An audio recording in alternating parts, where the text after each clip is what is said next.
กันว่าวันนี้เมนูอะไรกันแม่สวรรค์วันหยุดวันนี้ทำเมนูอะไรแม่สวรรค์จะเฮ็ดเมนู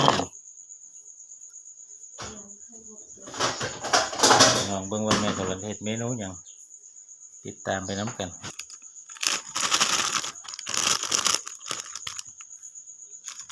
เฮ็ดเมนูหยังแม่สวรรค์เป็นวัตถุดิบแกงไข่มดแดงแกงไข่มดแดงว่าซั่นมื้อนี้วันหยุดแม่สวรรค์ตินี่วัตถุดิบลาวครับพี่น้องแกงไข่มดแดงพี่น้องเบิ่งมึงน้ำกันว่าเป็นตาแซ่บบ่ใส่ชูแนวนี่พี่น้องฟักทองก็ใส่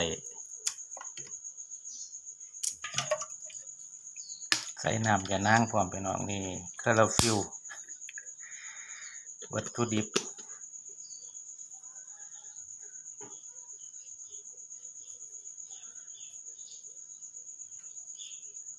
แกงไข่มดแดงพี่น้องวัตถุดิบ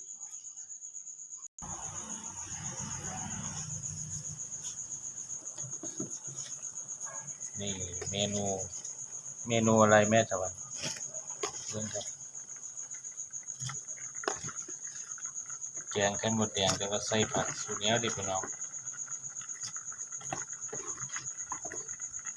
คนหมักผักครับผมผักเยอะไข่มดแดงเอาจิ้มลงลวกกับซ้ำบ่ใส่ก็ได้เอาให้ผักมันสุกก่อนจะเข้าใส่ให้ผักสุกจะใส่ทีหลัง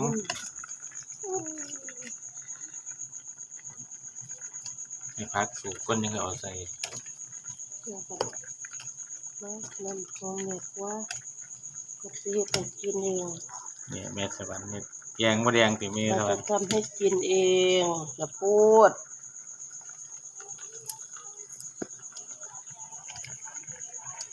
ผักก็ใส่ได้หลายพี่น้องก็ใส่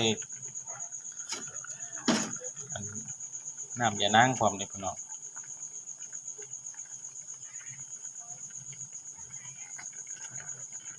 เอาใส่กันนะไข่มดแดงใส่หมดแล้วจะใส่ลายเอาไว้จัดก้อยน้ำจังน้อยพี่น้องนี่แม่สวรรค์แง่มาหวานเลยพี่น้องเอาไว้จัดก้อยน้ำเนี่ยแกงไข่มดแดง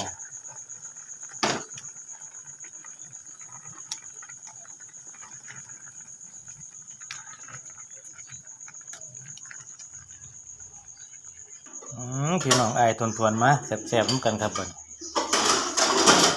แกงไข่มดแดงใส่รวมผักรวมพี่น้องเบิ่ง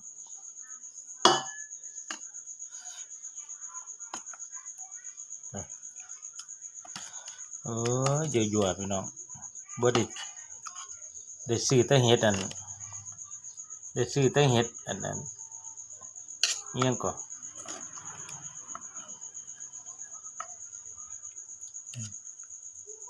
ได้ซื้อแต่เห็ดบดเห็ดกระด้างมาใส่เนี่ยนะพี่น้องมื้อนั้นบ่ได้ซื้อมาพี่น้องแซ่บๆกันเด้อวันนี้โอเคครับ